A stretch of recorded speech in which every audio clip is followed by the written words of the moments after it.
Let's move on to Nissan, the Ariya. Thoughts? It was beautiful color.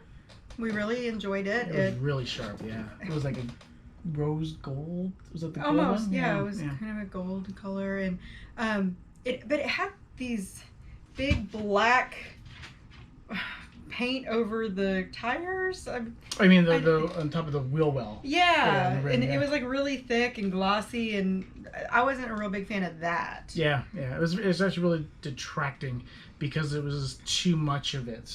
Yeah. It was really thick. But we'll try to post a picture of it. It was another one of those cars where you couldn't touch. They had a little barrier around it, so you couldn't open it up, couldn't sit inside of it. You could just kind of, move your head around and look and kind of go like this so you could see the top of it. Yeah, and the windows were tinted, so it made it more difficult to see inside. Mm-hmm. But we did manage to get a glimpse of the cockpit, per se, where they're using a dual display setup, like Kia is, like the Ioniq is, and, like Ford is to an extent.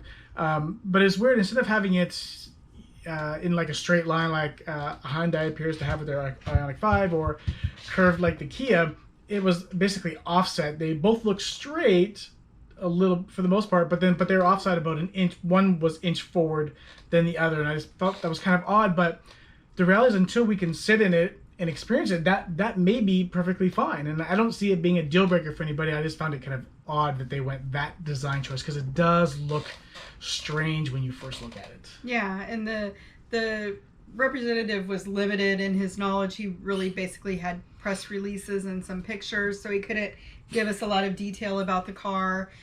It was taller than the Mustang and the EV6, so it seemed like a larger electric vehicle. Larger crossover, I guess. And then, to the knowledge thing, I mean, again, having worked show, I get that they're limited in what they can say, and, Ollie potentially could talk about what was mentioned in the press release.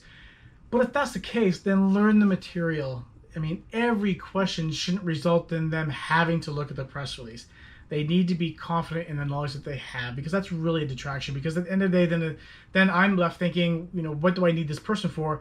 They can just say, give me a copy of the press release, and then I can walk away and enjoy my time elsewhere. Sure. So it was day one, though.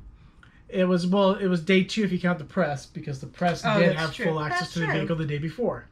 Yeah. So if I would assume that the press would have asked all these relevant questions the day before, so at the very least they should have that as the reference. So that was, again, it was just disappointing, but it was just nice to see it there. Yeah. I mean, we want to see as many EV vehicles as possible. We want people in general to see the selection of EV vehicles, so the general population can get more confidence in making the EV choice, like we did. So that's always going to be a positive. We're not going to be negative about that. Sure. Yeah.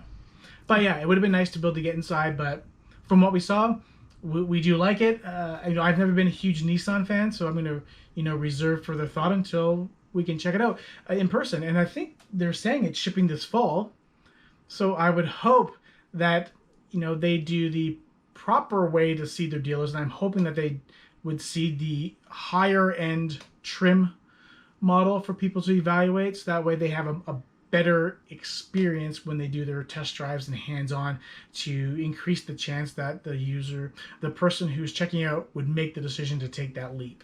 Yeah. And I think